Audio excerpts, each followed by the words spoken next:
A chance encounter. Blake Harrison adjusted his Italian silk tie as he stood in the marble lobby of Harrison Properties, the empire he had built from a single apartment renovation 12 years ago. At 34, he had everything most men dreamed of: a penthouse overlooking Lake Michigan, a collection of luxury cars, and a business portfolio worth over $200 million. Yet something felt hollow in his perfectly curated life. His assistant, Robert, hurried over with a tablet in hand. "Mr. Harrison, the interior designer, is here for the Lakeside Grand Hotel pitch." "She's early." Blake checked his watch. 15 minutes early? He appreciated punctuality, but arriving too early often suggested desperation. "Send her to conference room 3. I'll be there in 5 minutes. When Blake entered the conference room, he expected to see another polished professional from one of Chicago's established design firms. Instead, he found a young woman arranging fabric samples and sketches across the table with focused intensity. She wore a simple navy dress that looked elegant but not expensive, and her dark hair was pulled back in a practical bun. "Miss Rodriguez, I presume?" Blake said, closing the door behind him. She looked up, and Blake felt something shift in his chest. Her brown eyes held intelligence and warmth, and when she smiled, it was genuine rather than the practiced corporate smile he encountered daily. "Mr. Harrison." "Thank you for this opportunity," Camila said, extending her hand. Her grip was firm and confident. "I know my firm is smaller than the others you're considering, but I believe our approach will exceed your expectations." Blake took his seat, intrigued despite himself. "Your portfolio showed promise, but the Lakeside Grand is a $100 million project. What makes you think a designer from Austin can handle Chicago's luxury market?" The pitch that changed everything. Ilnala didn't flinch at his directness. Instead, she pulled out a detailed presentation board. "Because luxury isn't about where you're from, Mr. Harrison. It's about understanding what makes people feel valued and comfortable. Your hotel isn't just a building. It's where families will celebrate anniversaries, where business deals will close, where memories will form." As she spoke, Blake found himself leaning forward. Camila's vision went beyond expensive materials and trendy designs.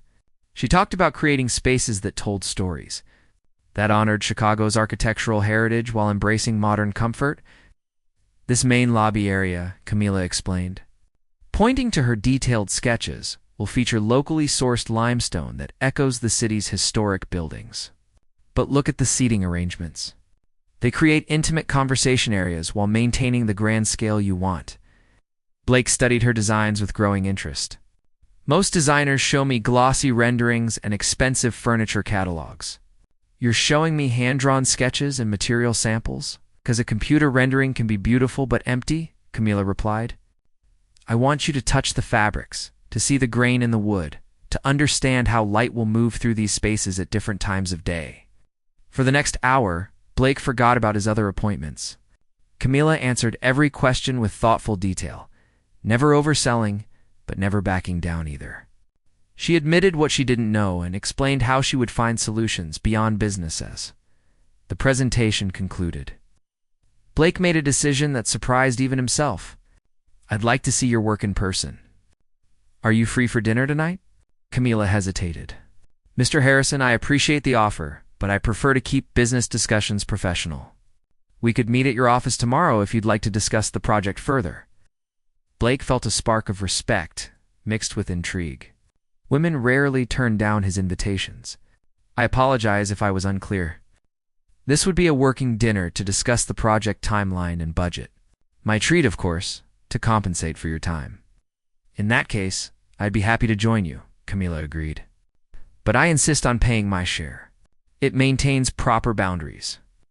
That evening at Giuseppe's, an upscale Italian restaurant in the Loop, Blake learned more about the woman behind the impressive presentation. Camila came from a tight-knit Mexican-American family in Texas. Her father owned a small construction company. She had grown up on job sites. Learning to appreciate craftsmanship and honest work, my parents saved for years to send me to design school, Camila shared over pasta. They believed I could do more than what our small town offered. But they also taught me to stay grounded, to remember where I came from. Blake found himself sharing stories he rarely told anyone. My father lost everything in the 2008 financial crisis. I was 22, fresh out of college, watching him sink into depression. I promised myself I'd rebuild what he lost and create something that couldn't be taken away. When you did, Camila said softly. But at what cost? The question hung between them. Blake realized he hadn't had a conversation this real in years. His social circle consisted of business associates, not friends. Romantic relationships were transactional at best. More than I like to admit, Blake finally answered. Success can be lonely. An unexpected connection as weeks passed, Camila's firm won the Lakeside Grand contract. Blake told himself it was purely a business decision based on merit. But he couldn't deny the anticipation he felt before their project meetings. Camila challenged his assumptions, pushed back on his ideas, and made him think differently about everything from color palettes to community impact. One rainy afternoon, as they reviewed fabric samples in her temporary office at the construction site, Blake noticed Camila shivering in the unheated space. Without thinking, he draped his jacket over her shoulders. "You don't have to do that," Camila protested, though she didn't remove the jacket. Blake replied. "But I wanted to." Camila looked at him with an expression he couldn't quite read. "Blake, I need to be honest with you. Working with you has been incredible, but I'm sensing something beyond professional interest. I need to know where the lines are." Blake appreciated her directness. "You're right.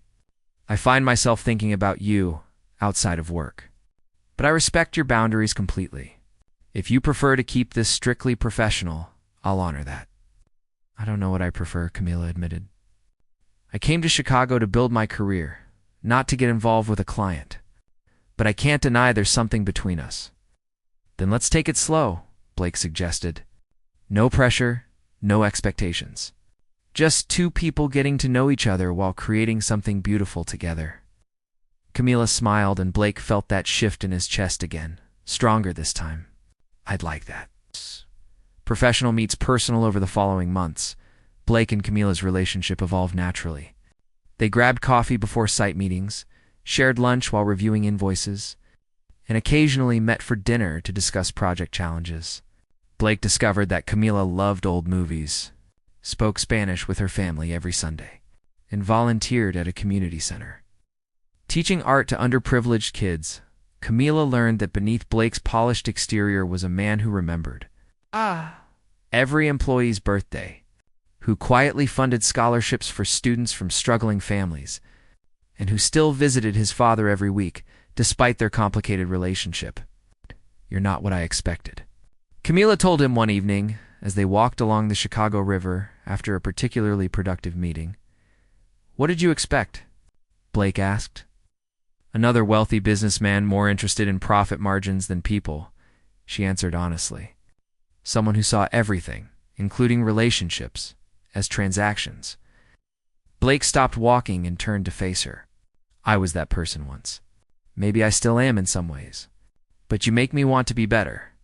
The vulnerability in his voice surprised them both. Camila reached for his hand, a simple gesture that felt monumental. "Then let's both try to be better," she said. "Together." As they stood there, the city lights reflecting off the water, Blake realized his perfectly curated life had been missing something essential.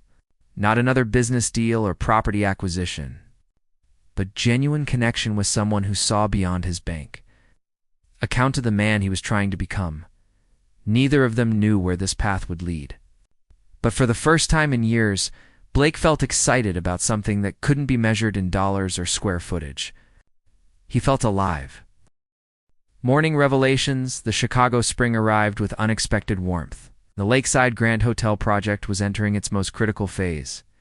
Blake stood in what would become the hotel's grand ballroom, watching early morning sunlight stream through the floor-to-ceiling windows. The space was still raw concrete and exposed beams, but he could see Camila's vision coming to life. "You're here early," Camila's voice came from behind him. She carried 2 coffee cups and a bag of pastries. "I figured you'd skip breakfast again." Blake accepted the coffee gratefully. "How do you always know?" "Because you get so focused on work that you forget basic human needs," she teased, but her eyes showed concern. "Robert told me you were here until midnight last night. We have the investor walkthrough next week," Blake explained. Everything needs to be perfect. Camila set down the pastries and moved to stand beside him, looking out at the unfinished space. It will be perfect because we're doing it right, not fast. You taught me that, actually. I taught you that? Blake raised an eyebrow. The first time we disagreed about tile selection, remember? You told me that quality takes time, and cutting corners always shows eventually. Camila smiled at the memory. You were right, even though I wanted to throttle you for rejecting my first choice. Blake laughed, a sound that came more easily these days. You looked ready to redesign the entire hotel out of spite? Well, I absolutely considered it, Camila admitted. But then you explained your reasoning instead of just pulling rank. You respected my expertise even when you disagreed. That meant everything to me. Deeper conversations as spring turned toward summer, Blake and Camila fell into a comfortable rhythm. They worked intensely during the day, often staying late to solve design challenges or meet with contractors. But they also carved out time for non-work conversations, learning the details of each other's lives. One evening, while reviewing paint samples in Camila's temporary office, Blake noticed a family photo on her desk. Is this your family? My parents' 40th anniversary last year, Camila said, her voice warm with affection. That's my mom, Maria, my dad, Roberto, and my 3 brothers, Luis, Carlos, and Daniel. Blake studied the photo. The Rodriguez family stood together outside a modest house, their smiles genuine and their bond obvious. They look happy. They are, Camila confirmed. They don't have much money, but they have each other. My dad always says that family is the only wealth that matters. The comment made Blake think about his own family situation. My father hasn't spoken to me in 3 years. Camila looked up, surprised. But I thought you visited him every week. I do, Blake said quietly. I sit in his living room, tell him about my projects, make sure his bills are paid. He nods occasionally, but rarely responds. He never forgave me for succeeding where he failed. Camila reached across the desk and squeezed his hand. That must be incredibly painful. It is, Blake admitted, grateful for her understanding. Success was supposed to fix everything, prove I was worthy. Instead, it created a wall between us. I can't seem to break down. Maybe he's proud but doesn't know how to show it, Camila suggested gently. Some people struggle with vulnerability. Blake had never considered that perspective. Your family is lucky to have you. I'm lucky to have them, Camila corrected. They shaped who I am. Every value, every principle. My mom always told me that true success isn't measured by what you accumulate, but by who you become and how you treat others. Professional challenges, the project wasn't without obstacles. When a key supplier went bankrupt, threatening to delay the custom millwork Camila had designed, Blake watched her problem solve with impressive creativity. She contacted smaller artisan workshops, negotiated fair prices, and actually improved the quality while staying on budget. You're incredible, you know that, Blake said after she secured the last contract. Camila blushed slightly. I'm just doing my job. No, you're exceeding every expectation, Blake insisted. Most designers would have panicked or demanded I throw money at the problem. You found a better solution that supports local craftspeople and improves the project. Because this hotel isn't just about luxury, Camila explained. It's about creating something meaningful that contributes to the community. Every decision we make has ripple effects. Blake found himself falling deeper for this woman who saw beyond profit margins to human impact. She made him question his priorities and reconsider what success truly meant. The invitation. Home as the hotel's completion date approached. Camila received news that her brother Luis was getting married in Texas. I need to take a long weekend, she told Blake apologetically. Family obligation, of course, Blake said immediately. Take whatever time you need. Camila hesitated, then took a deep breath. Would you want to come with me? I know it's a lot to ask, and we've kept things mostly professional. But my family keeps asking about the famous Blake Harrison, and I'd love for you to meet them. Blake felt his heart rate increase. Meeting her family felt significant, a step beyond their careful friendship. I'd be honored. The flight to Austin gave them uninterrupted time to talk. Blake learned more about Camila's childhood, her dreams of becoming a designer, despite her family's initial concerns about job stability, and her determination to prove that artistic careers could be both fulfilling and financially viable. My dad finally came around when I showed him my first major commission check. Camila laughed. He framed it instead of letting me deposit it. Said it represented me betting on myself and winning. Smart man, Blake said. And brave daughter. Meeting the Rodriguez family was unlike any social event Blake had attended. The modest home was filled with laughter, multiple conversations in English and Spanish, and the incredible smell of Maria's cooking. Roberto shook Blake's hand with a grip that conveyed both welcome and warning. My daughter speaks highly of you, Roberto said. She says you treat her with respect. She's the most talented designer I've ever worked with, Blake replied honestly, and one of the finest people I know. Roberto studied him for a long moment, then nodded. Good. Treat her well, or you answer to me and 3 brothers. Blake spent the weekend immersed in a world completely different from his own. He helped set up chairs for the wedding, laughed at family stories he only partially understood, and danced at the reception with Camila in his arms. Feeling more content than he had in years, "Thank you for bringing me," Blake said as they swayed to a slow song. "Your family is wonderful. They like you," Camila replied, resting her head on his shoulder. My mom said, "You have kind eyes." That's high praise from her. What do you think? Blake asked, his heart pounding. Camila pulled back to look at him. I think you're changing my life in ways I didn't expect. I came to Chicago to build my career, and I'm doing that. But I'm also finding something I wasn't looking for. What's that? Someone who sees me completely and still stays, Camila said softly. Someone who challenges me to be better while accepting who I am. Blake cupped her face gently. That's exactly what you do for me. They kissed for the first time under the Texas stars, surrounded by the sounds of celebration and family. It felt like a beginning. New understanding back in Chicago, their relationship shifted subtly but significantly.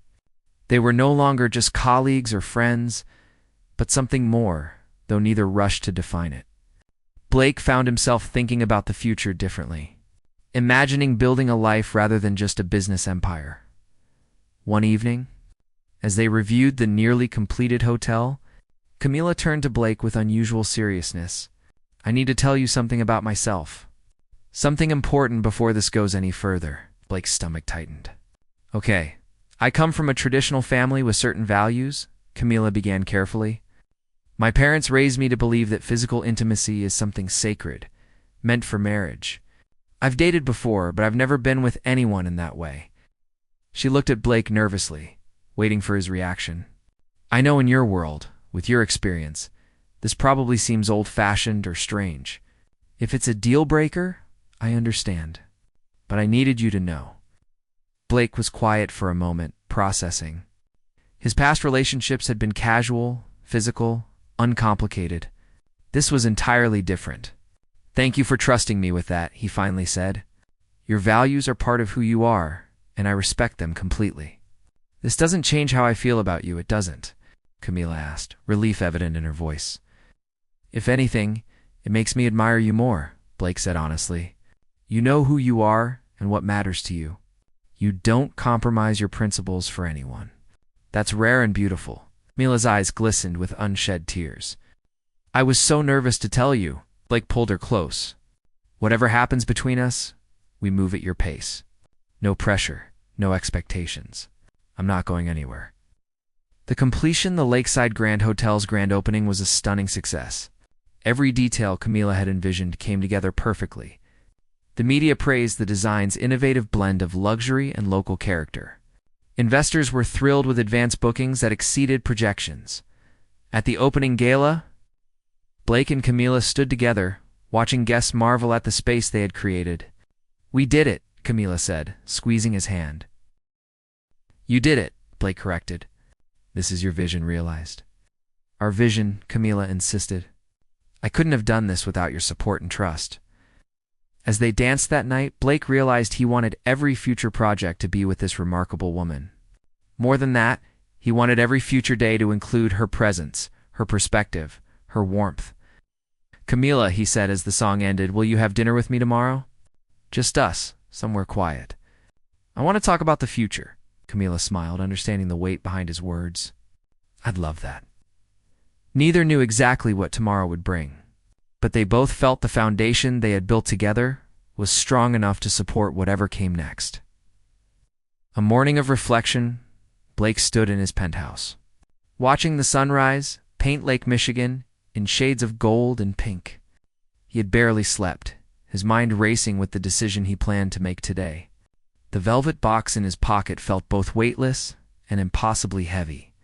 6 months had passed since the lakeside grand opening. In that time, Camila had become the center of his world.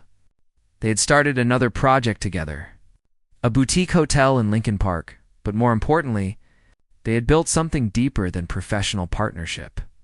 His phone buzzed with a message from Camila. Good morning. Coffee at our usual spot before the site meeting? Blake smiled. Their usual spot was a small family-owned cafe near the construction site. Nothing fancy, but authentic. Camila had introduced him to places he would never have discovered on his own, just as she had introduced him to a way of living that valued connection over accumulation. He typed back, actually, I have a different idea. Can you meet me at the Lincoln Park site at noon? I want to show you something. 3 dots appeared. Then her response. Mysterious. I like it. See you there? Preparing the moment, Blake spent the morning at the construction site, working with the foreman to set up what he hoped would be the most important presentation of his life. The building's rooftop was still under construction, but he had arranged for a safe viewing area. Overlooking the city and lake, Robert arrived with the items Blake had requested. A simple picnic set up with Camila's favorite foods, flowers that reminded Blake of her Texas home, and a speaker for music. Nothing ostentatious, nothing that screamed wealth. Just thoughtful details that showed he knew her, really knew her. Boss, you're sure about this? Robert asked, helping arrange everything. More sure than I've been about anything in my life, Blake replied. She's good for you, Robert observed. You smile more now. You remember to eat lunch. You're, more human, Blake laughed. Is that your way of saying I was insufferable before? Let's just say you're much improved, Robert grinned. Good luck. It's a perfect setting. Camila arrived precisely at noon. Wearing jeans and a simple blouse, her hair loose around her shoulders. She looked beautiful and completely herself, which was exactly what Blake loved about her. You're being very secretive, she said, eyeing the construction elevator Blake was leading her toward. Should I be concerned? Only if you're afraid of heights, Blake replied, pressing the button for the top floor. As they rose through the building's skeleton, Camila looked around at the exposed structure. It's amazing to see a building at this stage. All potential, waiting to become something. That's exactly what I wanted to talk to you about, Blake said. Potential. Becoming something. The elevator opened onto the rooftop, and Camila gasped. The city stretched out before them, glittering in the midday sun. The lake sparkled beyond, and the picnic setup added unexpected warmth to the industrial setting. Click. This is beautiful, Camila said softly. Not as beautiful as the woman I'm sharing it with, Blake replied, then winced. Sorry, that sounded like a line. Camila laughed. A sweet line, though. What's all this about? The conversation, they sat together on the blanket Blake had spread out, eating and talking as they always did. But Blake felt his nervousness growing. He had negotiated million-dollar deals without breaking a sweat. But asking this woman to share her life with him felt monumentally more important. Camila, do you remember the first day we met? Blake began. Of course, she smiled. I was terrified. You had this reputation as being brilliant, but impossible to impress. I almost canceled 3 times. I'm glad you didn't, Blake said. That day changed my life, though I didn't know it yet. I thought I was just hiring a designer. Instead, I met someone who challenged everything I thought I knew about success, about happiness, about what matters. Camila's eyes grew serious. Where is this going, Blake? Blake took a deep breath. Before I met you, my life was full but empty. I had money, property, recognition, all the things I thought I wanted. But I was lonely in ways I didn't even recognize until you showed me what genuine connection feels like. He reached for her hand. You've taught me that true wealth is measured in moments like this, in conversations that matter, in building something meaningful together, in having someone who sees your flaws and chooses you anyway. Blake, Camila whispered, tears forming in her eyes. Let me finish, Blake said gently. I know we haven't been together that long by conventional standards. I know you value moving thoughtfully, respecting traditions. But I also know, with absolute certainty, that I want to spend my life with you.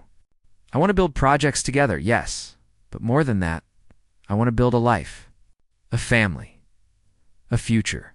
Blake stood and helped Camila to her feet. This building we're standing on represents another business venture. But what I'm asking you represents everything that actually matters. He pulled out the velvet box and opened it. The ring inside was elegant but not ostentatious. A sapphire surrounded by small diamonds, chosen because Camila had once mentioned her grandmother wore a sapphire. Camila Rodriguez, will you marry me? Her answer. Camila stared at the ring, tears now flowing freely down her cheeks. You remembered about my grandmother's ring? I remember everything you tell me, Blake said. The important things, anyway. I wasn't expecting this, Camila said, her voice shaking. I thought we were taking things slow. Blake's heart sank. We can take as much time as you need. The ring doesn't have to mean tomorrow or next month. It means someday, when you're ready. It means I'm committed to this, to us, completely. Camila looked up at him, and despite her tears, she was smiling. Blake Harrison, you're the most unexpected thing that ever happened to me. I came to Chicago to build a career, and I found so much more. You challenge me, support me, respect me.